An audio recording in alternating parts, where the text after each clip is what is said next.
The steady beeping of the hospital monitor cut through Victoria Chen's consciousness like a blade through silk. Her eyelids felt heavy, weighted down by more than just sedation. The antiseptic smell of Manhattan General Hospital filled her nostrils as she struggled to focus on the concerned face hovering above her. "Mrs. Chen, can you hear me? You're safe now. You're in the hospital." The voice belonged to Detective Rodriguez, his pen poised over a notepad as rain hammered against the windows of her private room. Victoria's hand instinctively moved to her swollen belly. 6 months pregnant. The baby. Her heart rate spiked, causing the monitor to beep faster. "The baby," she whispered, her voice hoarse. "The baby is fine, Doctor," Sarah Kim assured her, stepping into view. "You have some bruising and a mild concussion, but your daughter is perfectly healthy. You're very lucky, Mrs. Chen." Lucky. The word felt foreign in her mouth. The last thing Victoria remembered was David's hands on her shoulders at the top of their marble staircase. His face had been twisted with rage, his voice echoing through their Manhattan penthouse as he screamed about ruining everything he had worked for. "Mrs. Chen, I need to ask you some questions about what happened," Detective Rodriguez said gently. "Your husband called 911, said you fell down the stairs during an argument. Can you tell me what you remember?" Victoria closed her eyes, forcing herself to think past the pounding in her head. 20 years of marriage, $1 million home, and it all came down to this moment. Her millionaire ex-husband. She corrected herself mentally, because after tonight, there would be no going back. "Detective," she said, her voice growing stronger, "I need to tell you something important. My husband didn't just argue with me. He pushed me down those stairs, and I have proof." The detective's eyebrows rose. "What kind of proof?" "Mrs. Chen, the security cameras," Victoria said, remembering the neighbor's doorbell camera that captured their front entrance. "Mrs. Patterson across the hall has one of those video doorbells. She told me it records everything that happens in our hallway." Detective Rodriguez made a note. "We'll definitely look into that. Can you walk me through what happened tonight?" Victoria took a deep breath, her mind clearing as she prepared to tell her story. "Detective, what I'm about to tell you might sound unbelievable, but my husband has been planning to destroy me financially for months. He's been having an affair with his assistant, Jennifer Walsh, and I found out about it 3 weeks ago. You confronted him tonight."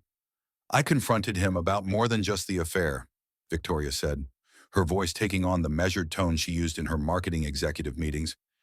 "I confronted him about the offshore accounts, the hidden assets, and his plan to leave me with nothing after our baby was born." The detective leaned forward. "Mrs. Chen, these are serious allegations. Do you have evidence to support them?" Victoria smiled for the first time since waking up, despite the pain in her ribs. "Detective, I've been married to a narcissistic husband for 20 years. I learned a long time ago to document everything. My lawyer Rebecca Stone has files that will make your head spin." As if summoned by her name, Rebecca Stone appeared in the doorway, her sharp business suit wrinkled from rushing to the hospital. Behind her stood Sarah Martinez, Victoria's best friend since college, her warm brown eyes filled with worry and rage. "Mija," Sarah said, rushing to Victoria's bedside. "I came as soon as Rebecca called me. How are you feeling?" "Like I just survived a war," Victoria replied honestly. "But I'm ready to fight back." Rebecca approached the detective with the confidence of someone who had spent 15 years in Manhattan family law. "Detective Rodriguez, I'm Mrs. Chen's attorney. I need to inform you that we've been building a case against David Chen for financial abuse and domestic violence for the past 3 weeks." "You saw this coming?" the detective asked. "We prepared for the possibility," Rebecca said carefully. Victoria had documented several incidents of escalating behavior. Tonight's assault was the culmination of months of emotional and financial abuse. Victoria watched as the detective processed this information. Through the window, she could see the lights of Manhattan twinkling in the distance. Somewhere out there, David was probably calling Jennifer, spinning some story about how his crazy pregnant wife had an accident. But Victoria had learned something important over the past 3 weeks of investigation preparation was power. "Detective," Victoria said, "my husband thinks he's won something tonight. He thinks he's silenced me or scared me into submission. But what he's actually done is hand me the final piece of evidence I need to destroy him financially and send him to prison. The monitor beeped steadily as Victoria's heart rate remained calm and controlled. For the first time in months, she felt completely clear about her path forward. Her daughter deserved better than a father who would push a pregnant woman down marble stairs. Her daughter deserved a mother who would fight back against narcissistic abuse and win.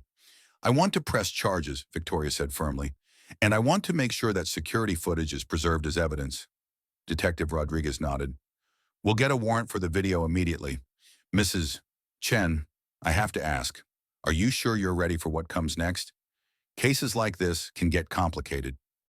Victoria looked at Sarah, whose supportive smile gave her strength, then at Rebecca, whose confident nod promised legal victory. Finally, she placed both hands on her belly, feeling her daughter move inside her. Detective, she said, I've been preparing for this fight longer than you know. David Chen just made the biggest mistake of his life. He's about to learn that pushing the wrong woman down the stairs can cost a millionaire ex-husband everything he owns. The rain continued to fall against the hospital windows. But inside the room, Victoria Chen began planning her victory with the precision of the successful executive she had always been. Her divorce settlement would be legendary. Her midlife transformation would be complete. And her daughter would grow up knowing that women supporting women could change everything. The beeping of the monitor continued its steady rhythm as Victoria prepared to turn her greatest fall into her highest rise. 3 weeks earlier, Victoria Chen sat across from her husband David at Le Bernardin, one of Manhattan's most exclusive restaurants. The soft jazz floating through the dining room mixed with the gentle clinking of crystal glasses and hushed conversations of New York's elite.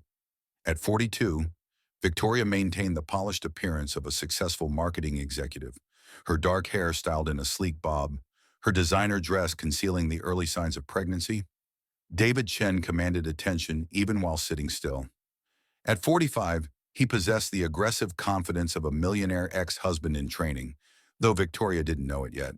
His expensive Italian suit couldn't hide the restless energy that made him check his phone every 30 seconds, his fingers drumming against the white tablecloth between courses. David, Victoria said, reaching across the table to place her hand over his fidgeting fingers. I have something important to tell you. Listen, sweetheart. Make it quick, David said, his eyes already drifting toward his phone as it buzzed again. I've got 3 conference calls tonight about the Madison Avenue property deal. Bottom line is, we're looking at a $15 million acquisition that could change everything for the company. Victoria took a deep breath, having rehearsed this moment for days. David, we're pregnant. The words hung in the air between them like smoke. David's hand froze mid-reach for his phone, his eyes snapping back to her face with an expression she couldn't quite read. The silence stretched for 10 seconds, then 20, while the restaurant continued its elegant symphony around them. Pregnant, David repeated, as if the word were foreign. Are you sure? 6 weeks, Victoria confirmed, her voice steady despite her racing heart. I wanted to wait until I was certain before telling you. David's phone buzzed again, and this time Victoria could see the name on the screen, Jennifer Walsh. His 26-year-old assistant had been calling with increasing frequency over the past month, always about urgent meetings that couldn't wait until morning. Congratulations, darling, David said finally, though his voice lacked the warmth Victoria had hoped for. He raised his wine glass, then seemed to remember her condition and awkwardly lowered it. This is wonderful news, really wonderful. But Victoria caught the hesitation, the way his smile didn't quite reach his eyes, the subtle glance toward his phone as Jennifer's name appeared again. 20 years of marriage had taught her to read the micro-expressions that crossed her husband's face when he was calculating something. David, aren't you happy? She asked quietly. Of course I'm happy, he said, suddenly animated as if remembering his role. He stood and moved around the table, pressing a kiss to her temple as other diners watched with approving smiles. To my beautiful wife and our growing family, he announced, loud enough for nearby tables to hear. The gesture felt performative, but Victoria forced herself to smile as glasses clinked around them. A few other patrons raised their own glasses in acknowledgement, and for a moment, the scene looked exactly like the perfect life they had spent 20 years crafting. I should call my mother, Victoria said as David returned to his seat. She'll be thrilled to have another grandchild. Let's wait a bit, David suggested quickly. You know how she gets with news like this? Maybe we should keep it between us for a few weeks. Make sure everything is progressing normally. Victoria nodded, though something cold settled in her stomach. In 20 years of marriage, David had never suggested keeping good news from family. His phone buzzed again, and this time he answered it. Jennifer, I told you I was having dinner with my wife, he said into the phone, but his tone was gentler than Victoria expected for an employee calling during personal time. The contracts can wait until tomorrow? No, you're right. This deal is time sensitive. He covered the phone with his hand and looked at Victoria apologetically. Sweetheart, I'm sorry, but this Madison Avenue deal is falling apart. I need to take this call and probably head back to the office for a few hours. David, we just announced that we're having a baby, Victoria said, trying to keep her voice level. Can't the business wait for one evening? You know how these deals work, David said, already standing and pulling out his wallet. One delay and we lose millions. Jennifer has the contracts ready for review, and if we don't get them signed tonight, the sellers will walk.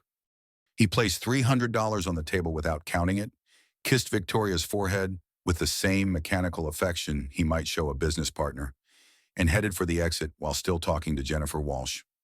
Victoria sat alone at their table for two, surrounded by couples celebrating anniversaries and engagements, feeling like an actress who had forgotten her lines.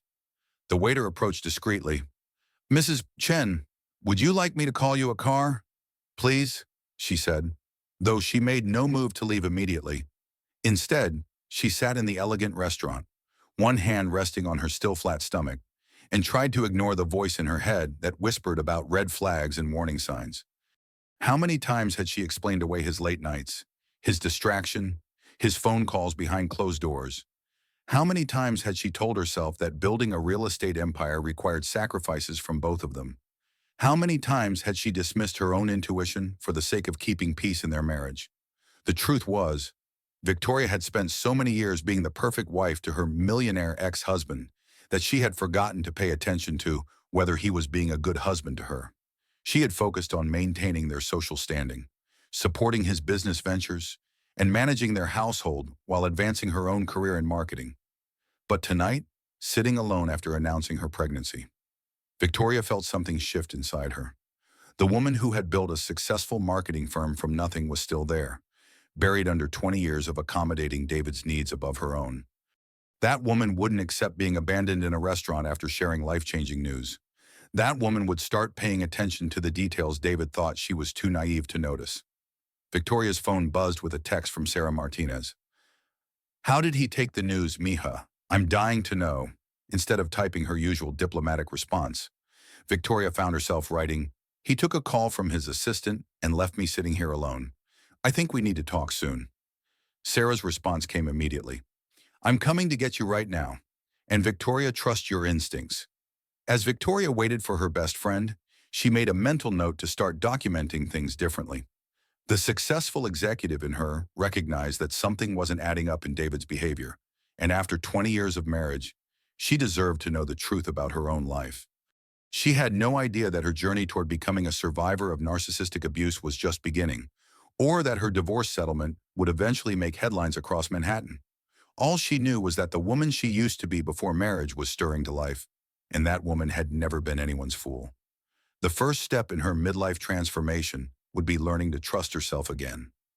The morning sun streamed through the floor-to-ceiling windows of the Chen penthouse, illuminating 20 years of carefully curated perfection.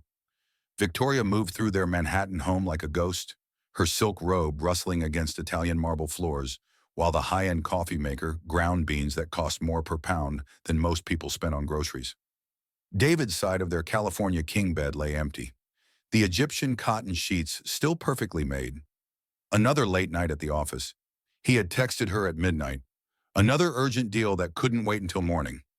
Another evening when Jennifer Walsh's name appeared on their phone bill more than Victoria's own mother. Victoria paused at David's home office door, noting that it was locked. In 20 years of marriage, David had never locked his office door. She tried the handle again, confirming what she already knew. Her successful marketing executive instincts were screaming that something was wrong, but her dutiful wife training told her to respect his privacy. The coffee maker beeped. Breaking her concentration, she poured herself a decaf and settled at their granite kitchen island with the mail David had left scattered across the surface. Bills, investment statements, credit card statements he usually handled personally. Victoria had never been one to snoop, but pregnancy hormones and growing suspicion made her bold. She opened the American Express statement first, scanning the charges with the attention to detail that had made her successful in marketing analytics. Tiffany and Company, $800. Victoria touched her bare neck, realizing she hadn't received jewelry from David in months. Le Bernardin, $400 for dinner for two, on a night David claimed to be working late. The Carlisle Hotel, $300 for afternoon tea, again when David was supposedly in meetings. Each charge told a story Victoria wasn't part of. Her phone rang, Sarah Martinez's name appearing on the screen like a lifeline. "Mija, how are you feeling this morning?" Sarah's warm voice carried the slight Puerto Rican accent that became more pronounced when she was worried. "Like I'm losing my mind," Victoria admitted, surprising herself with her honesty. "Sarah, I think David might be having an affair." Silence stretched across the line before Sarah responded carefully. "What makes you think that?" "Victoria, credit card charges for dinners and hotels when he's supposedly working? His assistant Jennifer calling at all hours? He locked his office door. Sarah, in 20 years, he's never locked that door." "Have you talked to him about it?" Victoria laughed bitterly. "Talk to David. You know how that goes. He'll tell me I'm being paranoid, that pregnancy hormones are making me irrational, that he works hard to provide for our family. Same script he uses every time I question anything." "That's called gaslighting. You know," Sarah said gently. "Making you question your own reality when you're asking legitimate questions." The word hit Victoria like a physical blow. Gaslighting. She had heard the term in articles about narcissistic abuse, but had never applied it to her own marriage. David was successful, charming, respected in their social circle. He couldn't be abusive. Could he? "Sarah, I need to ask you something, and I need you to be completely honest with me." "Always, Mija." "The country club, at dinner parties, when I'm not around, do people talk about David and other women?" Another pause. "Victoria, please, I need to know." Sarah sighed deeply. "There have been whispers, nothing concrete, but Jennifer Walsh is young and beautiful, and she accompanies David to a lot of business functions where spouses aren't invited. Some of the other wives have mentioned it to me." Victoria felt her world tilting on its axis. "Why didn't you tell me? Because I hoped I was wrong? Because you seemed happy? Because confronting your best friend about her husband's potential affairs is complicated as hell?" Victoria set down her coffee cup with shaking hands. "I need to know the truth. Sarah, I need to know what I'm dealing with before this baby comes." "What are you thinking?" "I'm thinking I need to hire a private investigator," Victoria said, the words sounding foreign in her own voice. "I'm thinking I need to protect myself and my daughter financially. I'm thinking that the man who left me alone in a restaurant after I told him we're pregnant might not be the father I want for my child." "Divorce?" Sarah asked quietly. "I don't know yet, but I need information. Real information, not just suspicions and credit card charges." Victoria heard David's key in the front door and quickly scattered the statements back across the counter. "I have to go. He's home." "Victoria," Sarah said urgently, "if you're really going to do this, be careful. Men like David don't like losing control, and they especially don't like being investigated." The call ended as David entered the kitchen, looking exhausted but still handsome in his rumpled suit. He kissed Victoria's forehead automatically, the same gesture he had given her for years. "Morning, sweetheart. Sorry I was so late last night. The Madison Avenue deal got complicated." "How is Jennifer handling all the late nights?" Victoria asked casually, testing the waters. David's hand paused while reaching for coffee. "Jennifer's a professional. She does whatever the job requires. She's very dedicated," Victoria continued. "Calling you during our dinner the other night, working such long hours. She must not have much of a personal life." "Victoria, what exactly are you implying?" David's voice carried a warning edge that Victoria had learned to recognize over 20 years. "Nothing," she said quickly, falling back into old patterns. "I was just making conversation." But as David gathered his mail from the counter, Victoria watched his face for micro-expressions.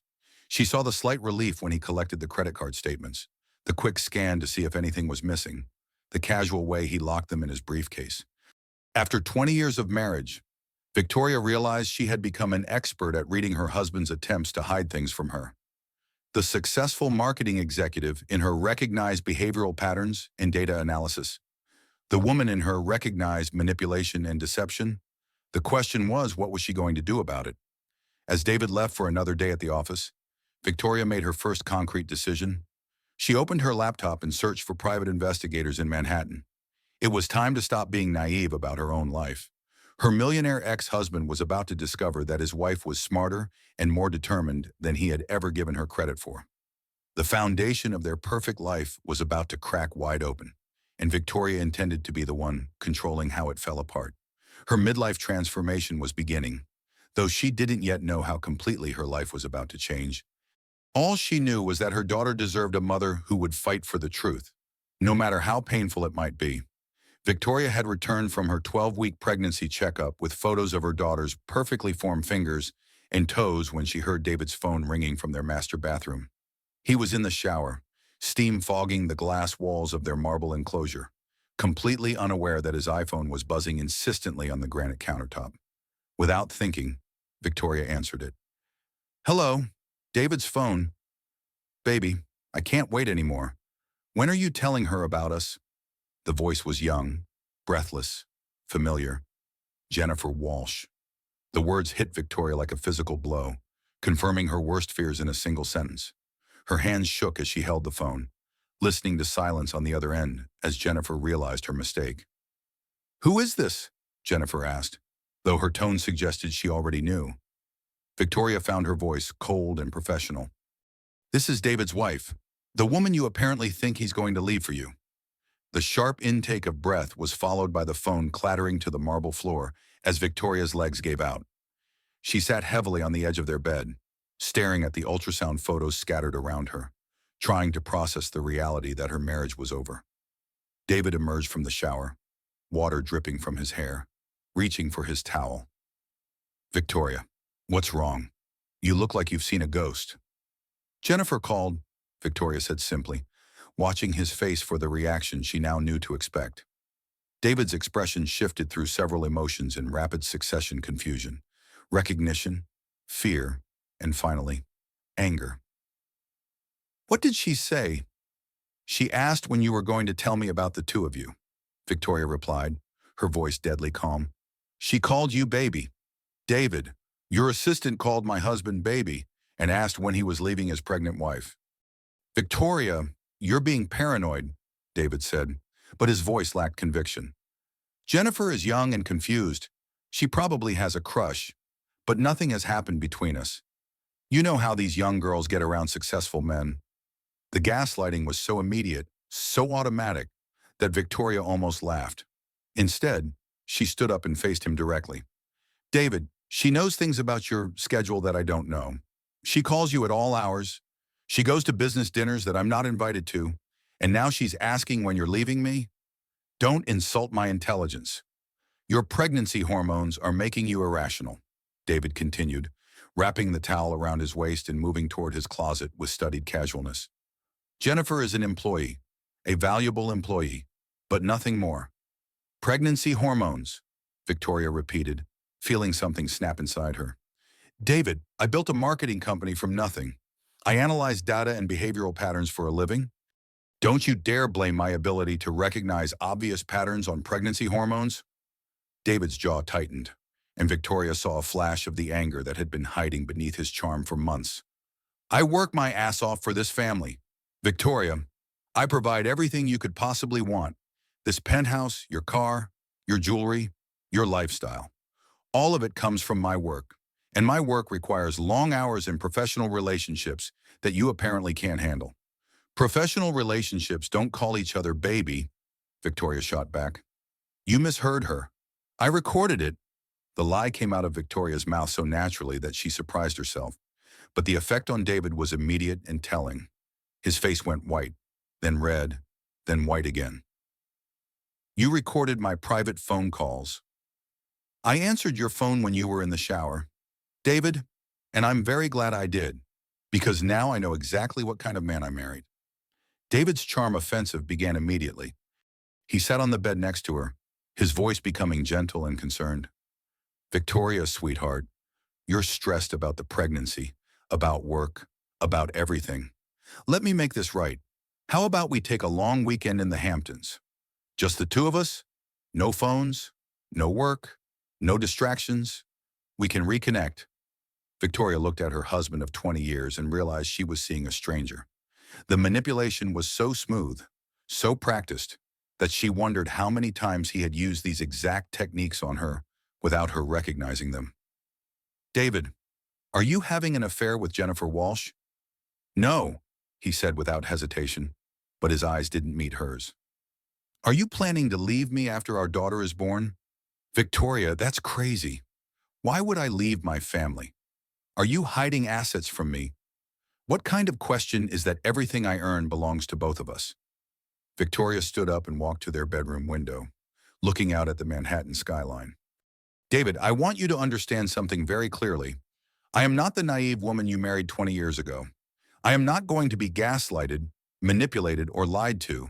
If you are having an affair, I will find out. If you are planning to leave me, I will be prepared.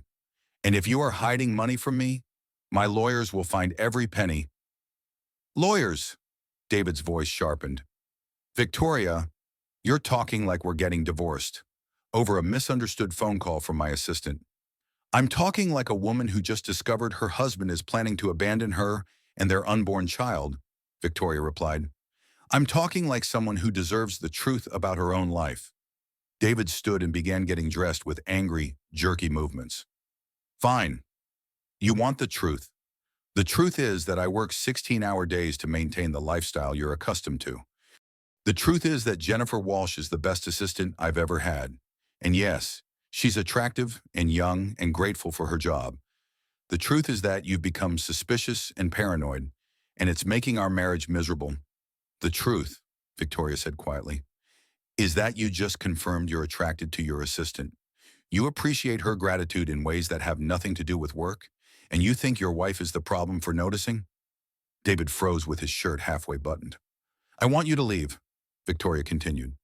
Pack a bag and stay somewhere else tonight. I need time to think, and I need space from your lies. Victoria, you're being dramatic. This is our home. This is my home too, David. And right now, I don't want you in it.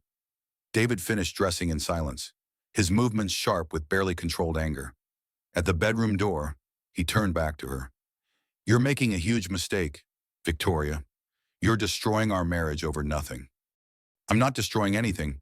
David, I'm just finally seeing it clearly. After he left, Victoria sat alone in their bedroom, holding the ultrasound photos of her daughter. She had spent 20 years building a life with a man who could lie to her face without hesitation, who could gaslight her even when caught in an obvious affair, who could make her feel crazy for believing her own eyes and ears. But she also realized something else: she wasn't crazy. Her instincts were correct. Her analytical skills were sharp. Her ability to recognize patterns and data was exactly what she needed to navigate the next phase of her life. Victoria picked up her phone and called Sarah Martinez. Mija, what's wrong? I need the name of that divorce lawyer you mentioned. And Sarah, I think I'm about to become a single mother. What happened? I just caught my millionaire ex-husband in an affair, and he tried to convince me it was my imagination. The man who used to tell me I was brilliant now thinks I'm too stupid to recognize obvious lies. Oh, Victoria, I'm so sorry. Don't be sorry, Victoria said, surprised by the strength in her own voice.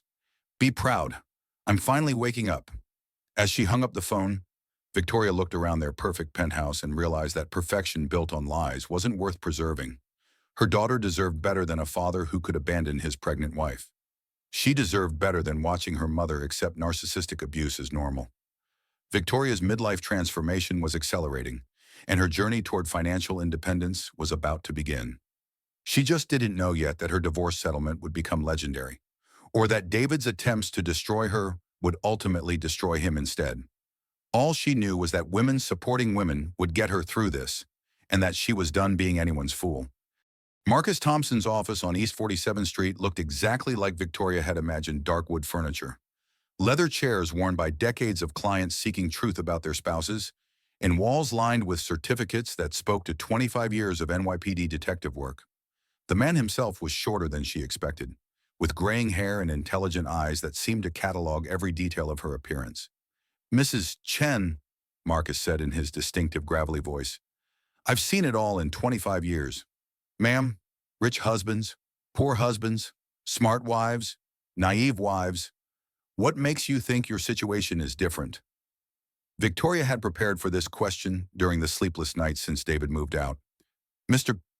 Thompson, I'm not here because I think my situation is unique.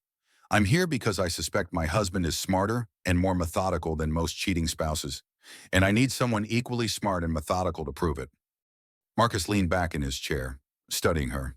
"Tell me what you know."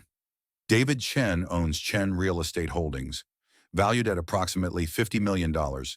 He's been having an affair with his assistant, Jennifer Walsh, age 26. Based on credit card records and behavioral patterns, I believe this affair has been ongoing for at least 6 months. What concerns me more than the affair itself is the timing. Timing. I'm 12 weeks pregnant with our first child.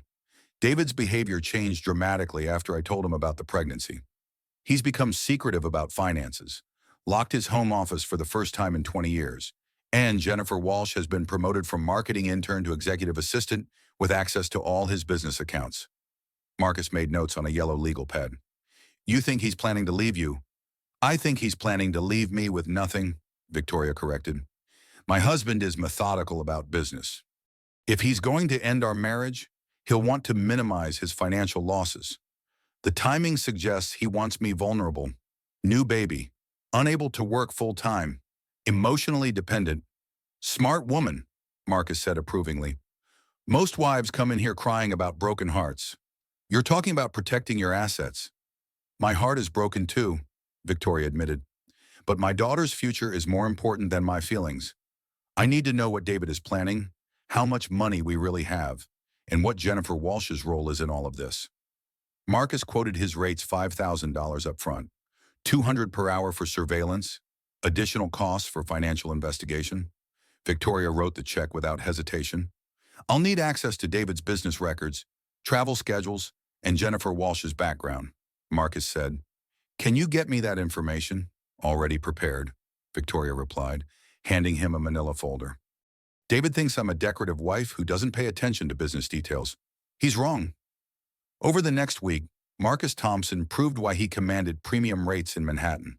His surveillance of David revealed a pattern that was both predictable and infuriating: 3 dinners per week at expensive restaurants with Jennifer Walsh, 2 overnight trips to supposedly different cities where they shared hotel rooms, and regular afternoon visits to a luxury apartment on the Upper East Side that David was apparently paying for.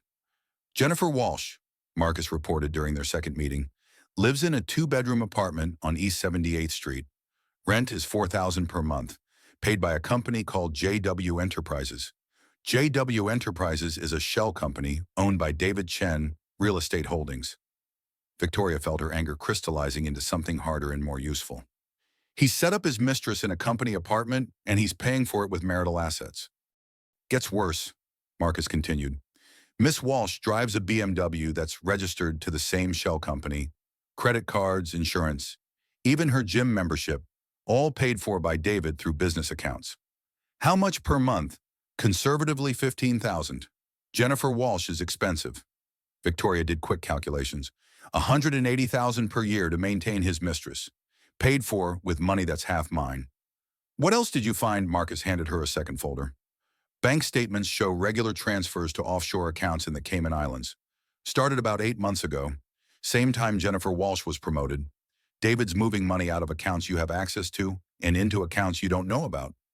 "How much?" $2 million so far." The number hit Victoria like a physical blow. David wasn't just having an affair. He was systematically stealing their joint assets to fund his new life with Jennifer Walsh. This wasn't a midlife crisis or a temporary lapse in judgment. This was calculated financial abuse designed to leave Victoria with nothing. "Mr. Thompson, I need you to document everything. Every dinner, every hotel stay, every financial transfer. I want photographs, credit card receipts, travel records, everything that proves what he's doing. Planning to divorce him. Planning to destroy him legally, Victoria corrected. My husband thinks he's smarter than me. He thinks he can steal from me, cheat on me, and leave me holding the bag while he starts fresh with his young mistress. He's about to learn that underestimating your wife is the most expensive mistake a millionaire ex-husband can make. Marcus smiled for the first time since their initial meeting. Mrs. Chen, I think you and I are going to work very well together. That evening, Victoria met Sarah Martinez at their favorite wine bar in the village. Sarah ordered a bottle of expensive red wine while Victoria stuck to sparkling water, her pregnancy visible now in the way she instinctively protected her growing belly. Mija, you look different, Sarah observed. Stronger somehow. I feel different, Victoria admitted. For 20 years, I let David manage our finances, make major decisions, control information. I thought I was being a good wife. I was actually being a fool. You weren't a fool. You were trusting your husband. Same thing, apparently, Victoria said bitterly. But not anymore. Sarah, David has stolen $2 million from our marriage, and he's spending $180,000 per year on his mistress. Money that should be going toward our daughter's education, our retirement, our future. What are you going to do? I'm going to take him for everything he's worth, Victoria replied with calm certainty. I'm going to prove financial abuse, adultery, and fraud. I'm going to make sure Jennifer Walsh loses her comfortable lifestyle when David loses his money. And I'm going to make sure my daughter inherits what's rightfully hers. Sarah raised her wine glass. To women supporting women, and to millionaire ex-husbands who pick the wrong wives to screw over. Victoria clinked her water glass against Sarah's wine. To my midlife transformation, I'm just getting started. As they talked, Victoria felt something settling into place inside her. A cold, analytical determination that had nothing to do with hurt feelings and everything to do with protecting her child's future. David had made the mistake of thinking his pregnant wife would be too emotional and vulnerable to fight back strategically. He was about to discover that the most dangerous opponent for a narcissistic husband is a smart wife who has stopped making excuses for his behavior. Victoria's journey toward financial independence was just beginning, and her divorce settlement was going to become the cautionary tale every cheating millionaire husband in Manhattan would hear about. David Chen had pushed the wrong woman, and Victoria Chen was going to push back harder than he ever imagined possible. Victoria had left her doctor's appointment early after receiving excellent news about her pregnancy. Her daughter was developing perfectly. Her blood pressure was normal, and Dr. Kim had cleared her for regular activities, feeling lighter than she had in weeks. Victoria decided to surprise David with lunch at home, hoping they might find a way to discuss their problems like adults. She used her key quietly, not wanting to disturb him if he was on an important call. The penthouse felt different with David living there alone. Colder somehow, despite the expensive furnishings and perfect temperature control. Victoria set her purse down in the foyer and headed toward the kitchen to see what she might prepare for lunch. That's when she heard David's voice coming from his home office, the door slightly ajar for the first time since their confrontation about Jennifer Walsh. After the baby comes, I'll figure out the divorce, David was saying, his voice carrying the businesslike tone he used for important negotiations. Victoria won't get half of everything if I play this right. Victoria froze in the hallway, her hand instinctively moving to her belly. She held her breath and moved closer to the door, pulling out her phone and activating the voice recording app with trembling fingers. The key is timing, David continued, apparently talking to someone on speakerphone. Right now she's emotional, pregnant, dependent. After the baby, she'll be even more vulnerable, sleep-deprived, overwhelmed with a newborn, probably dealing with postpartum depression. That's when I'll file papers. What about the money? The voice was female, young, familiar. Jennifer Walsh. The Cayman accounts are clean, David replied. She doesn't know about them, and they're structured through the business in ways that will be hard to trace. The Madison Avenue property is closing next month, and that's another $15 million she can't touch because it's in the company name. Baby, what if she fights back? Jennifer's voice carried genuine concern, though Victoria noted it seemed more focused on protecting their lifestyle than any worry about Victoria's well-being. Victoria won't fight, David said with disturbing confidence. She's never fought about anything in 20 years. She'll take whatever settlement I offer because she'll be desperate and tired and focused on the baby. Women like Victoria don't have killer instincts. Victoria's free hand clenched into a fist as she continued recording, forcing herself to breathe silently despite the rage building in her chest. Plus, David continued, I'll make sure she feels guilty about breaking up our family. I'll play the devoted father angle, suggest joint custody, make her think she's hurting the baby by asking for too much money. Victoria's always been susceptible to guilt manipulation. How much are you thinking? Jennifer asked. 5 million tops, David replied casually, as if discussing pocket change. Maybe less if I can prove she's unstable. The pregnancy hormones excuse works both ways. If she seems too emotional or unreasonable during proceedings, I can argue she's not thinking clearly. Victoria felt sick. David was discussing the destruction of their 20-year marriage and the financial security of their unborn daughter like a business transaction.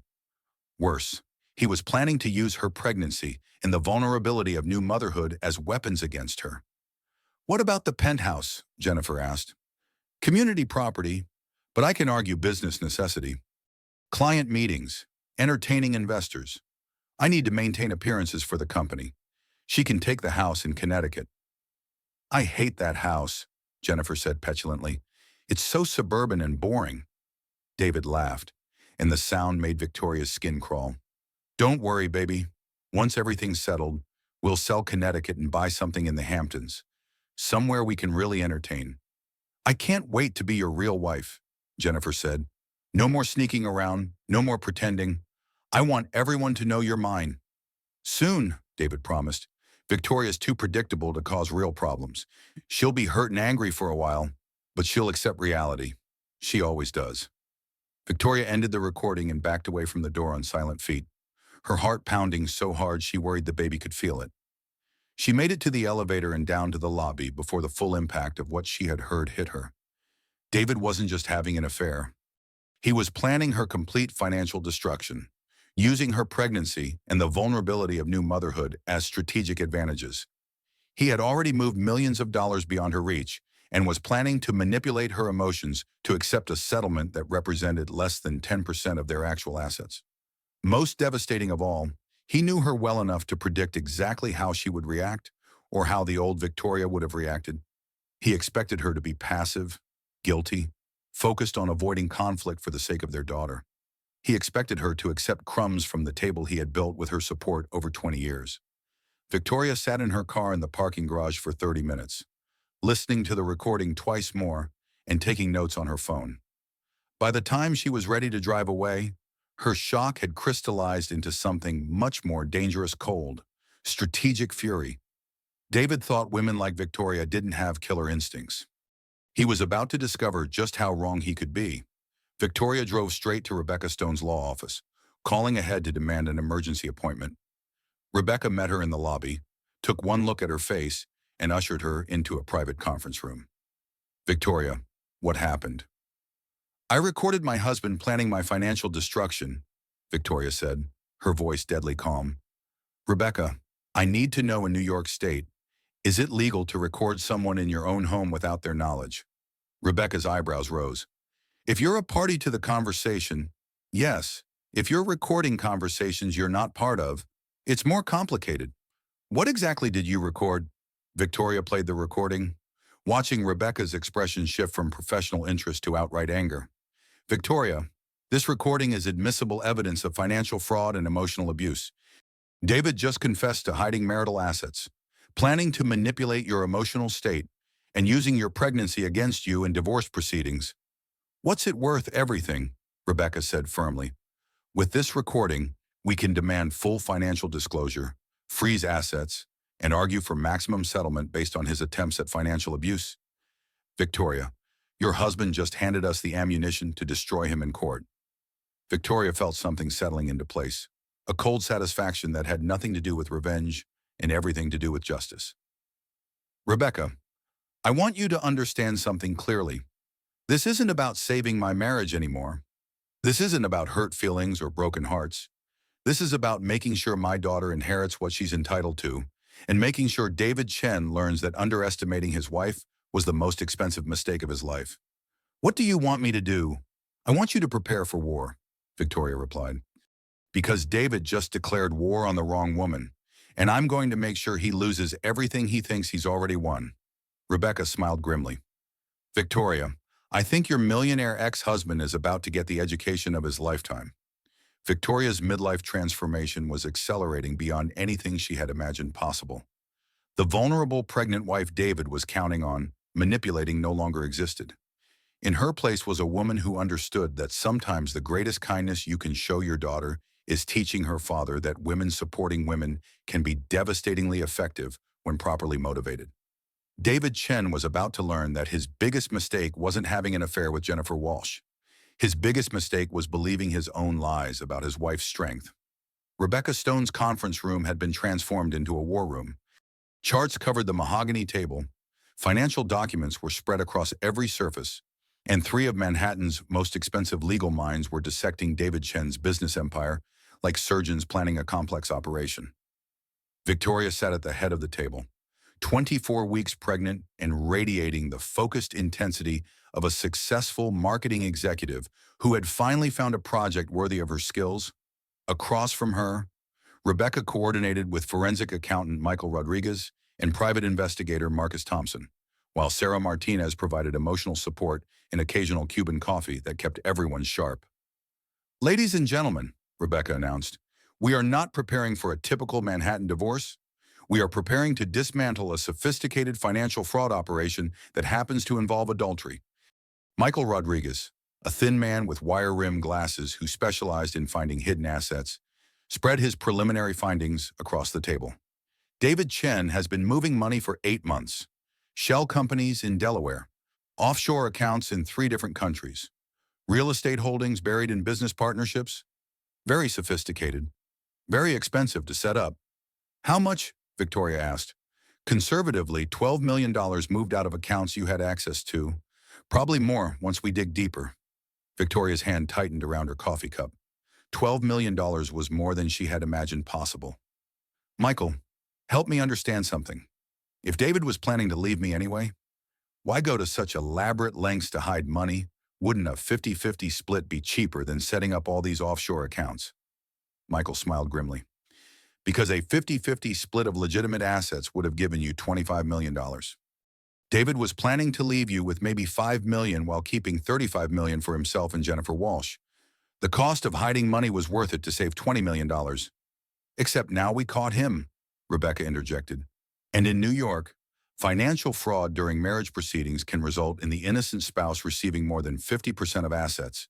Much more. Marcus Thompson pulled out his surveillance photos, spreading them across the table like playing cards. David and Jennifer have been careless. They think they're being discreet, but they've established patterns.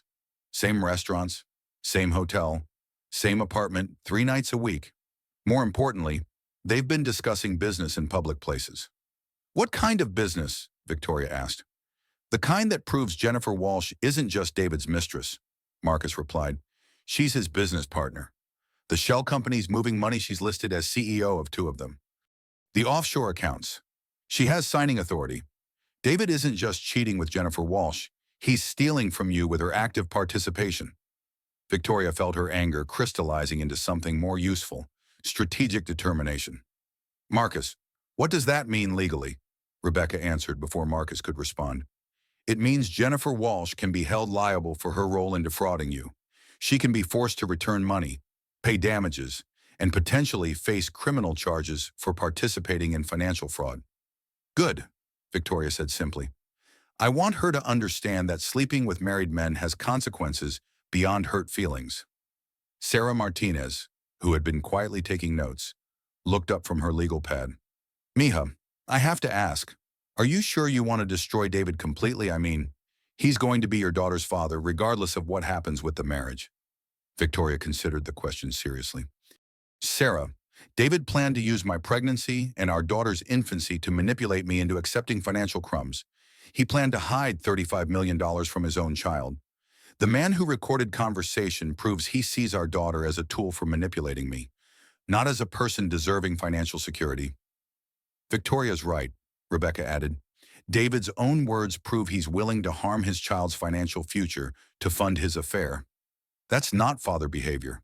That's narcissistic behavior. Michael Rodriguez looked up from his financial analysis. Mrs. Chen, there's something else you need to know. The business expansion David's been talking about, the Madison Avenue property deal, it's being financed with money from your joint investment accounts. David is using your money to build assets that will be entirely in his name. Victoria stood and walked to the window overlooking Manhattan. 24 weeks pregnant.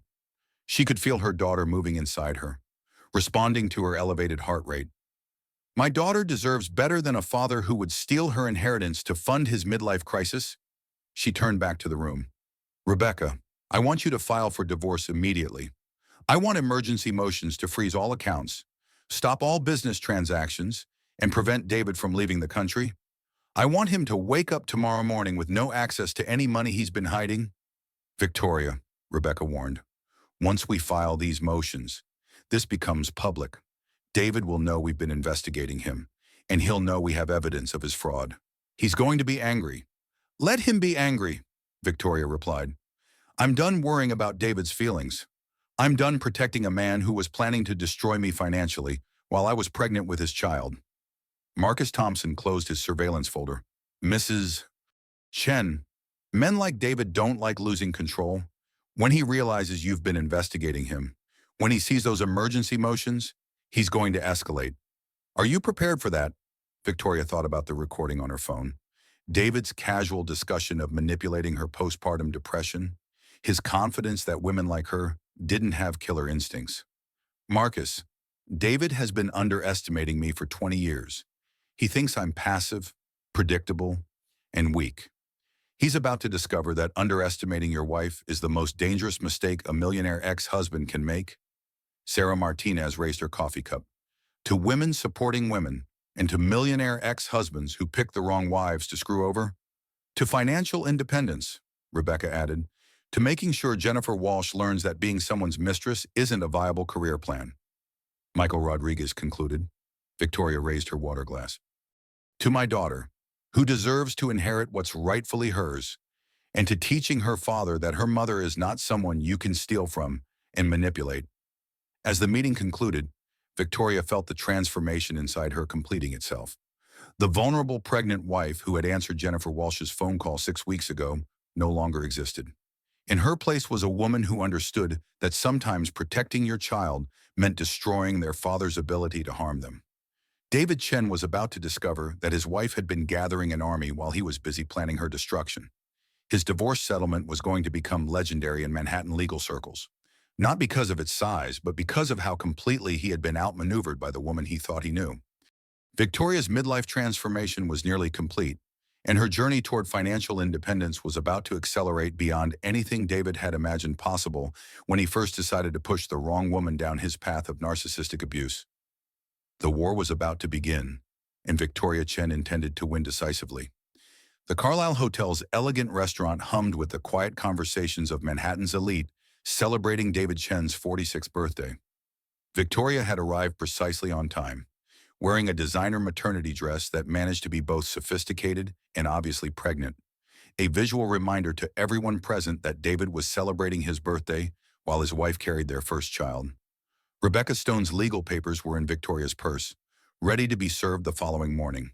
Marcus Thompson's surveillance team was documenting David's behavior for the custody evaluation that would inevitably follow. Victoria felt calm and prepared, knowing this would be the last time she would have to pretend their marriage was salvageable. What she hadn't expected was Jennifer Walsh. Victoria, darling, you look radiant, David said, kissing her cheek with practiced affection as she approached their table. Pregnancy agrees with you. Thank you, Victoria replied evenly, noting the way his eyes kept drifting toward the restaurant entrance. Expecting someone else. Just some colleagues who might stop by, David said vaguely.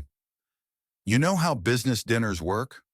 Victoria knew exactly how business dinners worked, especially when they involved David's young mistress making a public appearance to stake her claim. She ordered sparkling water and settled in to watch her husband dig his own grave deeper. Jennifer Walsh arrived 20 minutes later, making an entrance that was calculated to turn heads. At 26, she possessed the kind of aggressive beauty that demanded attention. Platinum blonde hair, designer dress that cost more than most people's rent, and confidence that came from being financially supported by someone else's husband. David, Jennifer said breathlessly, approaching their table with a gift bag from Tiffany. I'm so sorry I'm late. The traffic from the office was impossible. Victoria watched the micro-expressions cross David's face: panic, calculation, and finally resignation as he realized Jennifer wasn't going to maintain the pretense of professional distance. Jennifer, David said carefully, I'd like you to meet my wife, Victoria. Of course, Jennifer said, extending a manicured hand with a smile that didn't reach her eyes. We've spoken on the phone. The reference to her humiliating phone call was deliberate. Victoria realized. Jennifer Walsh wasn't just claiming David publicly. She was asserting dominance over his pregnant wife in front of Manhattan's social elite. Yes, Victoria replied calmly. I remember our conversation well. You asked when David was planning to tell me about your relationship. The nearby tables fell silent, conversations halting as other diners sensed drama unfolding. David's face went white, then red, as he realized his wife was not going to play along with the charade. Victoria, David said through gritted teeth, perhaps we should discuss this privately. I think we're past private discussions. Don't you? Victoria replied, her voice carrying the authority of a successful marketing executive who had learned to command rooms full of hostile clients. Jennifer, would you like to join us? I'm sure you have thoughts about David's birthday celebration. Jennifer Walsh was young enough to mistake Victoria's calm for weakness. She pulled out a chair and sat down without invitation, placing the Tiffany bag prominently on the table. Actually, Jennifer said, David and I were planning to celebrate privately later. We have reservations at that new place in Soho. Victoria felt the restaurant's attention focusing on their table like a spotlight. This was exactly what she had hoped would happen. David and Jennifer publicly humiliating themselves while she maintained perfect composure. How thoughtful, Victoria said. David, you didn't mention you had plans after dinner. Should I arrange my own transportation home? David's jaw worked silently, trapped between his pregnant wife and his young mistress in front of 50 witnesses who would be talking about this scene for months. Jennifer, David said finally, perhaps you should go. This is a family dinner. Family dinner. Jennifer's voice rose slightly, her youth showing in her inability to read the room. David, we talked about this. You said you were going to tell her about us tonight. The silence in the restaurant was now complete. Victoria could practically hear phones being discreetly pulled from purses as Manhattan's gossip network prepared to document the Chen family's public implosion. Tell me about what, Victoria asked pleasantly, though her heart was racing with adrenaline and vindication. Jennifer Walsh, clearly expecting David to support her publicly, forged ahead with the reckless confidence of a young woman who had never experienced real consequences. About our relationship, Jennifer said. About our plans to be together once your situation is resolved. My situation, Victoria repeated. You mean my pregnancy, my marriage, my family? Ladies, David interrupted desperately. This isn't the place for this conversation. Actually, Victoria said, standing gracefully despite her pregnant belly, I think this is exactly the place for this conversation. Jennifer, I want you to understand something clearly. David isn't leaving me for you. David is leaving our marriage because he's a narcissistic man who thinks he can steal from his pregnant wife and start fresh with someone young enough to be impressed by his money. Jennifer's confident smile faltered as Victoria continued. But here's what David hasn't told you. Jennifer, he's broke. The offshore accounts he's been using to fund your lifestyle, they're about to be frozen by court order. The apartment he's paying for, that's marital property that will be sold to satisfy his debt to me. The car, the clothes, the jewelry, all of it belongs to me because it was purchased with stolen marital assets. Victoria picked up her purse and looked directly at David, who was staring at her with an expression she had never seen before, genuine fear. David, tomorrow morning you'll be served with divorce papers and emergency motions that will give you access to exactly one checking account with $5,000 in it. Everything else will be frozen pending full financial disclosure. I hope Jennifer's feelings for you are genuine, because your ability to fund her lifestyle is about to end permanently. The restaurant remained silent as Victoria walked toward the exit, her head high and her composure intact. Behind her, she could hear Jennifer's voice rising in panic and David's desperate attempts to calm her down. Victoria made it to the street before her legs started shaking. She called Sarah Martinez while walking toward her car. Mija, how did it go? Better than I hoped, Victoria said, surprised by the steadiness of her own voice. David and Jennifer just destroyed themselves publicly in front of half of Manhattan's social elite. And Sarah, I think I just found my strength. Victoria, you sound different. Stronger. I feel different, Victoria admitted. I feel like the woman I was before I spent 20 years making myself smaller to accommodate David's ego. I feel like my daughter's mother, and that woman doesn't take shit from anyone. As Victoria drove home to the penthouse for the last time, she reflected on how completely her life had changed in 8 weeks. The vulnerable wife who had answered Jennifer Walsh's phone call was gone. In her place was a woman who could face down her cheating husband and his mistress in public without losing her composure or her sense of purpose. David Chen was about to discover that his wife's transformation was complete and that his own destruction was just beginning. Tomorrow, the legal machinery would begin dismantling everything he thought he had built, and Jennifer Walsh would learn that being a millionaire's mistress was only glamorous until the millionaire lost his money. Victoria's journey toward financial independence was accelerating, and her divorce settlement was about to become the cautionary tale every cheating husband in Manhattan would whisper about for years to come. Victoria returned to the penthouse at 9 p.m., her body tired from the emotional confrontation at the restaurant, but her mind sharp with anticipation. Tomorrow, Rebecca Stone would file the papers that would freeze David's assets and expose his fraud. Tomorrow, Jennifer Walsh would discover that her luxurious lifestyle was built on stolen money. Tomorrow, Victoria's new life would officially begin. But tonight, she had to face David one last time in the home they had shared for 20 years. The elevator opened onto their marble foyer, and Victoria could hear David's voice immediately. Sharp, angry, desperate. He was on the phone with someone, probably his lawyer, probably Jennifer, probably anyone who might help him figure out how his wife had outmaneuvered him so completely. I don't care what it costs, David was saying as Victoria hung her coat in the closet. Find out what she knows and how she knows it. Hire someone. Bribe someone. Do whatever it takes to stop those papers from being filed. Victoria walked into the living room, her heels clicking against the marble floors. David spun around, his face flushed with anger and panic. His expensive suit was wrinkled, his usually perfect hair disheveled from running his hands through it. I have to go, David said into the phone, ending the call without pleasantries. Rough evening, Victoria asked pleasantly, settling into the leather armchair that had always been her favorite spot for reading. At 28 weeks pregnant, she needed to sit more frequently, but she wasn't going to let physical discomfort show weakness now. Victoria, what the hell was that performance tonight? That wasn't a performance. David, that was the truth.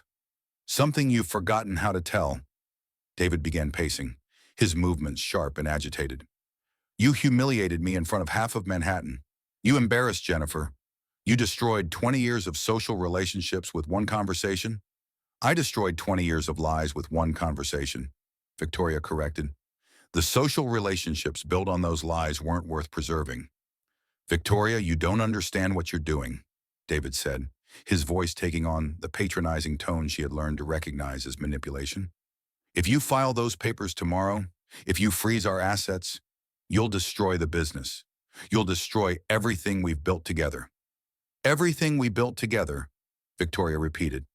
David, you spent 8 months systematically stealing from our marriage to fund your affair. You moved $12 million into accounts I couldn't access. You planned to use my pregnancy and our daughter's infancy to manipulate me into accepting $5 million while you kept $35 million. We didn't build anything together. You built a facade while planning my destruction. David stopped pacing and faced her directly. How do you know about the offshore accounts? The same way I know about Jennifer's apartment, her car, her credit cards, and her salary as CEO of your shell companies. Victoria replied calmly. I hired professionals. David, real professionals, not the amateurs you're apparently working with. David's face went through several emotions. Surprise, fear, calculation, and finally rage. You had me investigated. You violated my privacy. You invaded my business relationships. I protected myself and our daughter from a man who was planning to steal her inheritance, Victoria said, standing up from the chair. David, everything you're angry about me discovering, those are things you did. I didn't violate your privacy. I uncovered your crimes. Crimes! David's voice rose. Victoria, you're being dramatic. Moving money between business accounts isn't criminal. Moving marital assets to hide them during divorce planning is fraud, Victoria replied. Setting up shell companies to funnel money to your mistress is embezzlement. Using business accounts to pay for Jennifer's lifestyle is theft of marital property. David, you didn't just cheat on me, you robbed me. David moved closer, his height and bulk suddenly seeming threatening rather than protective. Victoria, you need to understand something clearly. I built this business from nothing. Every dollar in those accounts came from my work, my clients, my deals. You contributed nothing to this wealth except being a supportive wife. Supporting your business for 20 years while building my own career isn't nothing. David, managing our household, entertaining your clients, representing our family in social situations. That's unpaid labor that contributed to your success. Unpaid labor. David's laugh was harsh. Victoria, you live in a $5 million penthouse, drive a $100,000 car, and carry handbags that cost more than most people make in a month. You've been compensated quite well for your unpaid labor. Victoria felt her own anger rising, but she kept her voice level. David, those things belong to both of us because we're married. They're not payment for services rendered. They're marital property. And tomorrow, when your assets are frozen, you're going to discover exactly how much of your wealth actually belongs to me. David stepped closer again, his face flushed with rage. Victoria, I'm warning you. If you file those papers, if you try to destroy me financially, there will be consequences. Are you threatening me? David, I'm explaining reality to you, David replied. You think you're smart enough to play in my league? You think you understand business and finance well enough to take me on, Victoria? You're a marketing executive who sells cosmetics. I'm a real estate mogul who controls $50 million in assets. We are not equals in this fight. Victoria walked toward the staircase that led to their bedroom, planning to pack the last of her personal items before moving to her new apartment tomorrow. David followed her, his voice rising with each step. You want to know the truth about our marriage, Victoria? The truth is that you've been living off my success for 20 years. The truth is that Jennifer appreciates what I've accomplished in ways you never have. The truth is that you're about to destroy the only source of wealth you'll ever have access to because you're too proud to accept reality. Victoria reached the top of the marble staircase and turned to face him. David, the truth is that you're a narcissistic man who thinks his money gives him the right to abuse his pregnant wife. The truth is that Jennifer Walsh is a young woman stupid enough to believe that destroying families is a viable career strategy.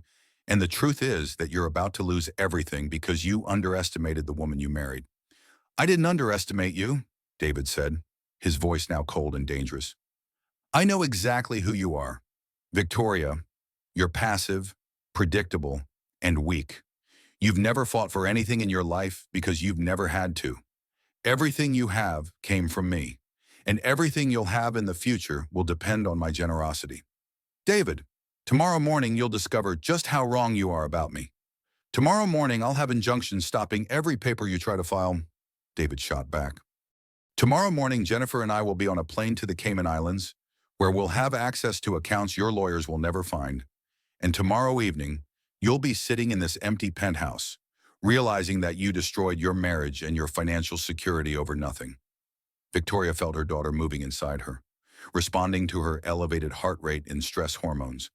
For a moment, she felt overwhelmed by the magnitude of what was happening, the end of her marriage, the destruction of everything she had thought her life would be, the uncertainty of raising a child alone.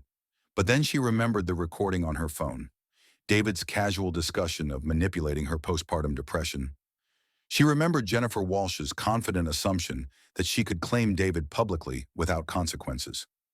She remembered Marcus Thompson's photographs and Michael Rodriguez's financial analysis. David, Victoria said quietly, you made one crucial mistake in all your planning. What mistake? You assumed I would stay the woman you married 20 years ago. You assumed I would never grow stronger, never get smarter, never learn to fight back. You planned my destruction based on who I used to be, not who I became. David's eyes narrowed. Victoria, you haven't become anything except paranoid and vindictive. I became my daughter's mother, Victoria replied. And that woman doesn't accept abuse from anyone, including her child's father. David stepped closer, his hands clenched into fists. Victoria, you're about to destroy everything we've built together. Our family, our reputation, our future. All of it will be gone because you couldn't handle the fact that marriages sometimes change. David, you destroyed our family when you started stealing from our daughter's inheritance to fund your affair. You destroyed our reputation when you decided to humiliate your pregnant wife in public restaurants. You destroyed our future when you chose Jennifer Walsh over the woman who supported you for 20 years. You want to ruin me? David's voice was now raw with rage and desperation. You want to take everything I've worked for and give it to lawyers and judges who don't understand what it takes to build a business. Fine, Victoria, but understand this. If you ruin me, I'll ruin you first. Victoria looked at her husband of 20 years and realized she was seeing him clearly for the first time.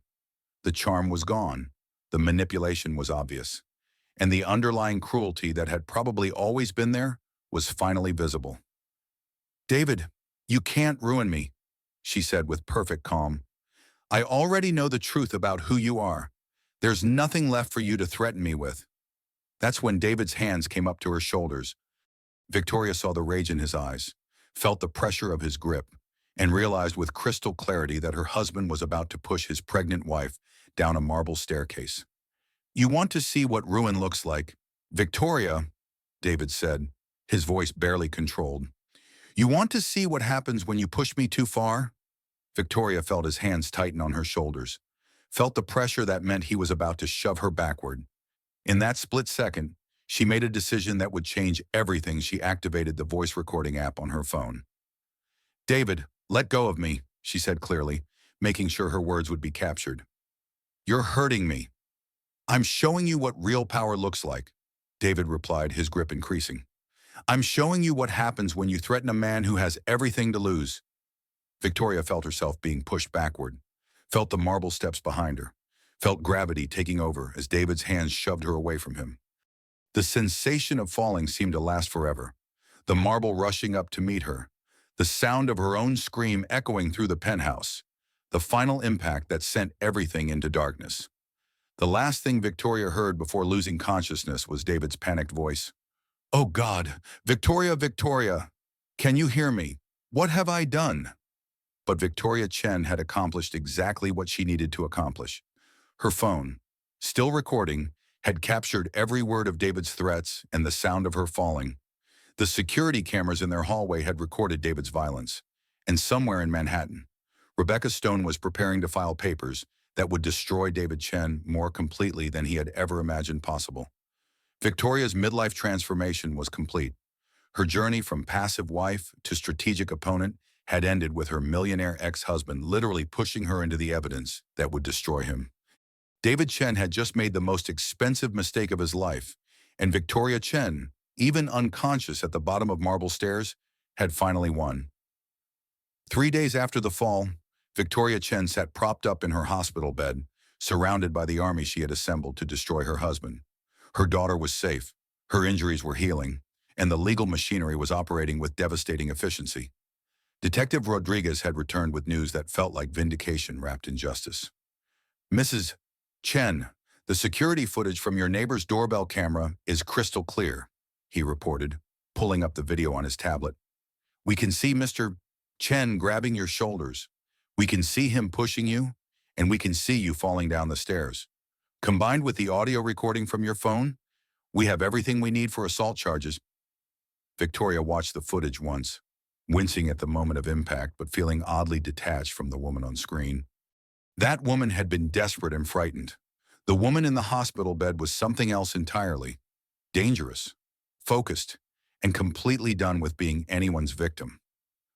What about attempted murder charges? Rebecca Stone asked from her position beside the bed, legal papers spread across the wheeled table like battle plans. The district attorney is considering it, Detective Rodriguez replied. Pushing a pregnant woman down marble stairs shows clear intent to cause serious bodily harm. If Mrs. Chen or the baby had been killed, we'd be looking at murder charges. Sarah Martinez squeezed Victoria's hand. Mija, how are you feeling about all this? Like I'm finally awake, Victoria replied honestly. For 20 years, I told myself David's behavior was normal marriage stress. I made excuses for his manipulation, his selfishness, his gradual escalation of control. I convinced myself that being a good wife meant accepting whatever treatment he decided I deserved. She gestured to the legal documents surrounding her. But look what happened when I stopped making excuses. Look what we discovered when I finally started paying attention to what David was actually doing versus what he was saying. Marcus Thompson entered the room carrying a thick folder. Ladies, I have updates that are going to make your day significantly better. How much better? Victoria asked, sitting up straighter despite her bruised ribs. Jennifer Walsh contacted me this morning, Marcus announced with a grim smile. Apparently, she wants to cooperate with our investigation in exchange for immunity from prosecution. Rebecca's eyebrows shot up. She's turning on David? Completely. Once she realized the offshore accounts were about to be frozen and her lifestyle was about to disappear, she decided David wasn't worth going to prison for. She's provided us with bank account numbers, business documents, and recordings of conversations where David explicitly discussed hiding assets from you. Victoria felt a cold satisfaction settling in her chest. What kind of recordings? Marcus opened his folder and pulled out a transcript. Jennifer recorded David explaining how he planned to claim you were mentally unstable due to pregnancy hormones, how he intended to use your postpartum period to force you into accepting a minimal settlement, and how he was planning to move an additional $5 million offshore after your daughter was born. Jesus, Sarah breathed. He really was planning to destroy you completely. It gets worse, Marcus continued. Jennifer also provided evidence that David has been bribing building inspectors on his construction projects, falsifying financial documents for tax purposes, and using campaign contributions to city council members to secure favorable zoning decisions. Victoria, your husband isn't just a cheating spouse, he's a criminal. Rebecca was already taking notes. Marcus, how solid is Jennifer's evidence? Solid enough that the FBI is opening an investigation into David's business practices. Solid enough that the IRS is auditing 5 years of his tax returns. And solid enough that every business partner David has will be distancing themselves from him within the week. Victoria processed this information with the analytical mind that had made her successful in marketing. So David's reputation is destroyed, his business is under federal investigation, and his mistress has turned state's evidence against him. What does that mean for our divorce settlement? It means, Rebecca said with obvious satisfaction, that we're no longer negotiating. We're dictating terms. Victoria, David is facing criminal charges, federal investigation, and complete financial ruin. He can't afford to fight us in divorce court because he'll need every lawyer he can find to stay out of prison. Dr.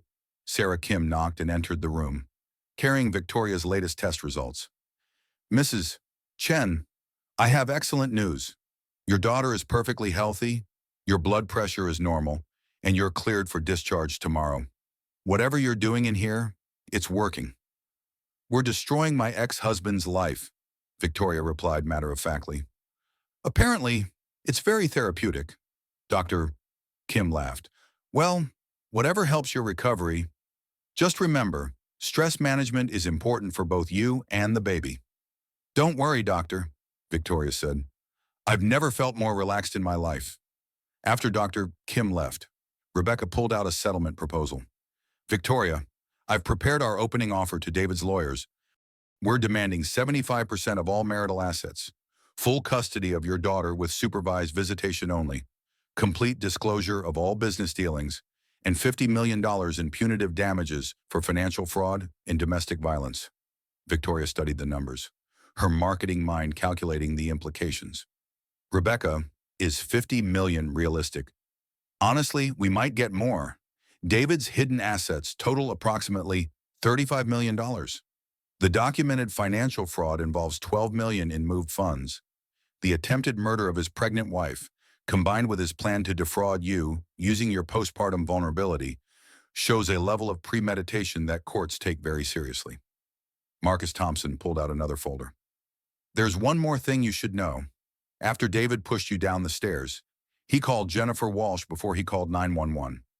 The phone records show a 3-minute conversation before he called for emergency services. Victoria felt her anger crystallizing into something harder and more useful. He called his mistress before calling for help for his pregnant wife.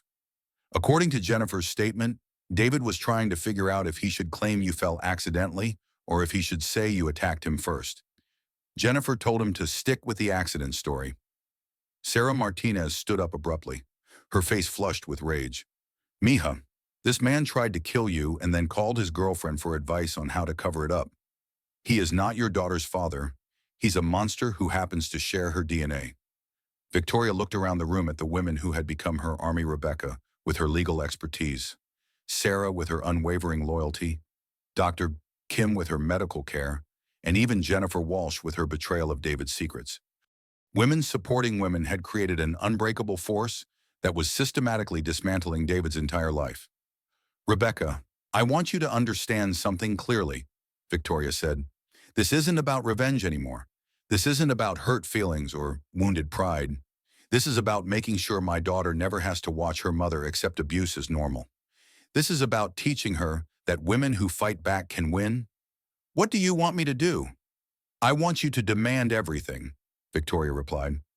Every asset, every account, every piece of property.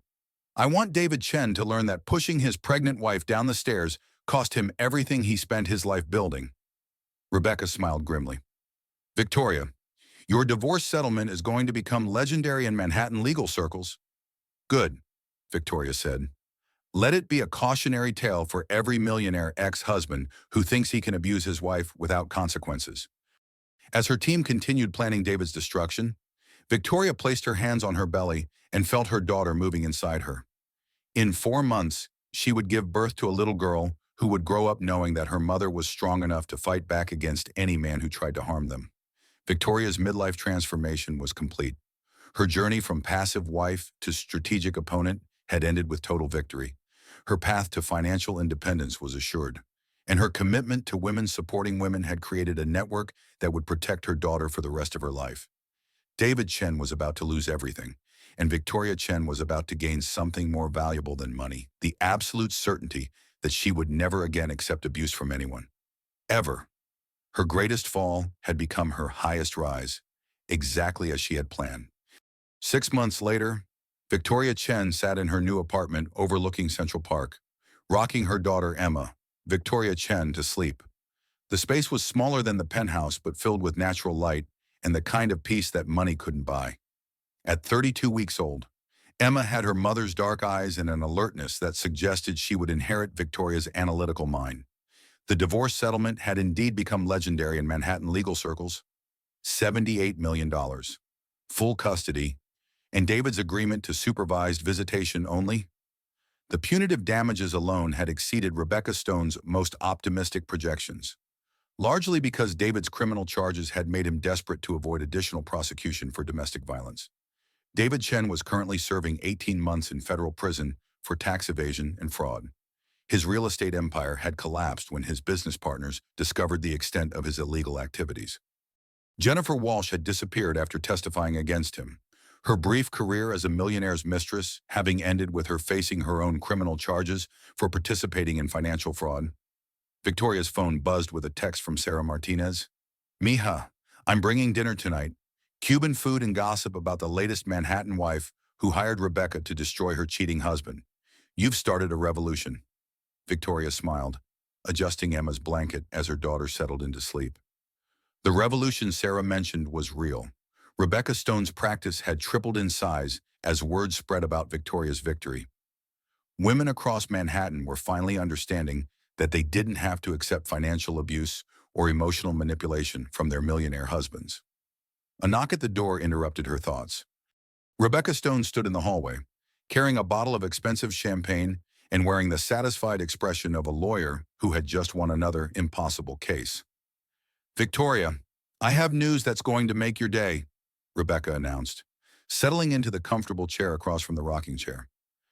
David's lawyers just contacted me about modifying his visitation rights.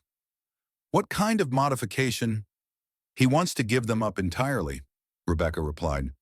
Apparently, federal prison has given David time to reflect on his priorities, and he's decided that Emma would be better off without him in her life.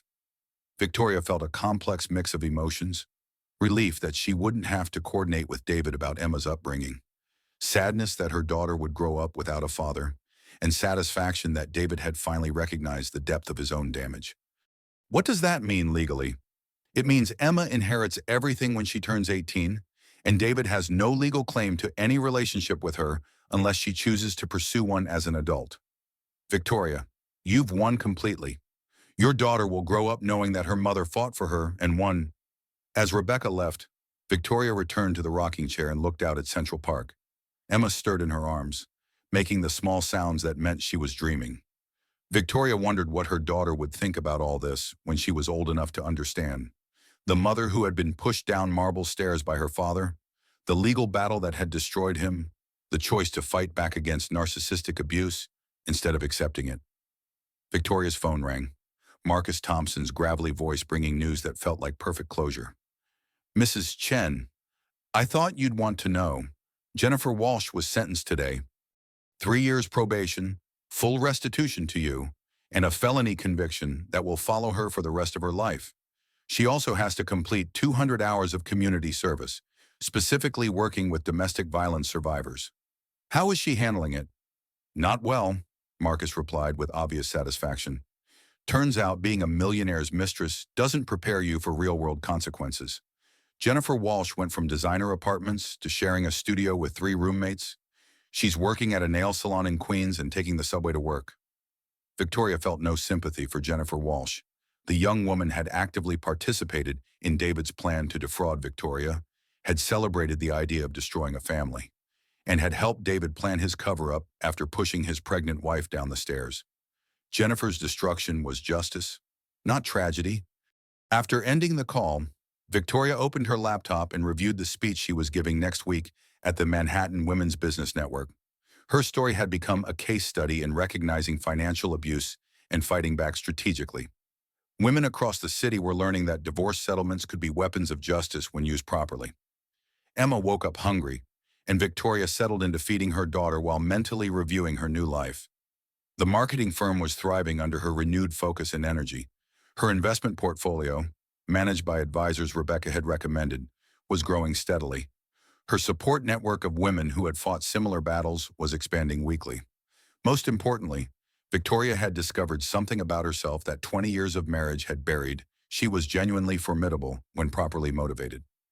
The woman who had built a successful business from nothing, who had analyzed David's behavior patterns and gathered evidence systematically, who had outmaneuvered a millionaire ex-husband with the precision of a military campaign. That woman had always existed.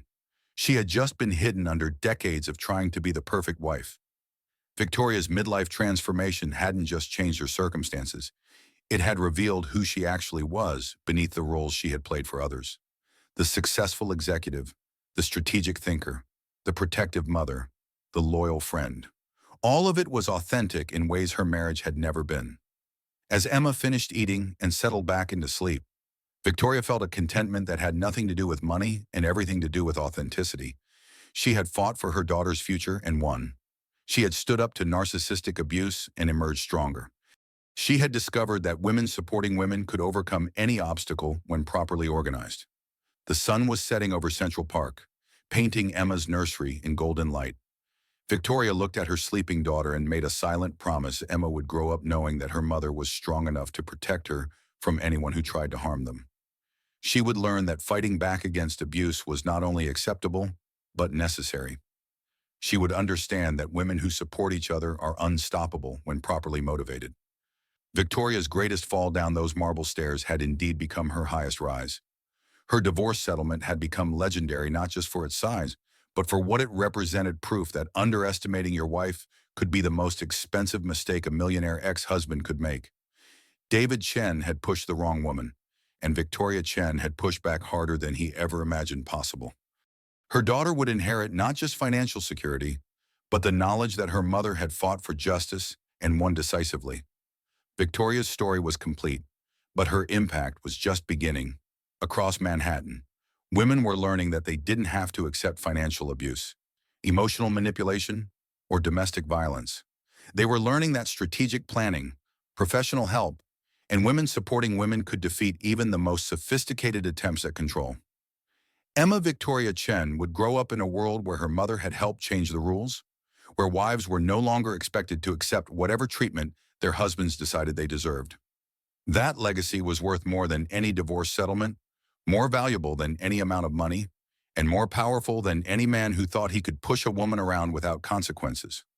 Victoria Chen had transformed from victim to victor, from passive wife to powerful advocate, from isolated woman to leader of a movement. Her millionaire ex-husband had lost everything, but Victoria had gained something invaluable, the absolute certainty that she would never again allow anyone to diminish her strength. Her greatest fall had become her greatest triumph, exactly as she had planned from the moment she decided to fight back. The revolution Sarah had mentioned was real, and Victoria Chen had started it by refusing to stay down when pushed. Emma stirred in her arms, and Victoria began humming a lullaby, her voice strong and clear in the golden evening light. Tomorrow would bring new challenges, new opportunities to help other women find their strength, new chances to build the kind of world where Emma could grow up safe and strong. But tonight, Victoria simply held her daughter and savored the peace that came from knowing she had fought for justice and won completely. Her midlife transformation was finished, her financial independence was secure, and her commitment to women supporting women would continue for the rest of her life. David Chen had pushed the wrong woman down those stairs, and Victoria Chen had used that fall to rise higher than she had ever imagined possible. The story was ending exactly as it should, with the victor holding her greatest treasure in her arms, while her defeated opponent faced the consequences of his choices alone. Justice, Victoria reflected, was a beautiful thing when properly served.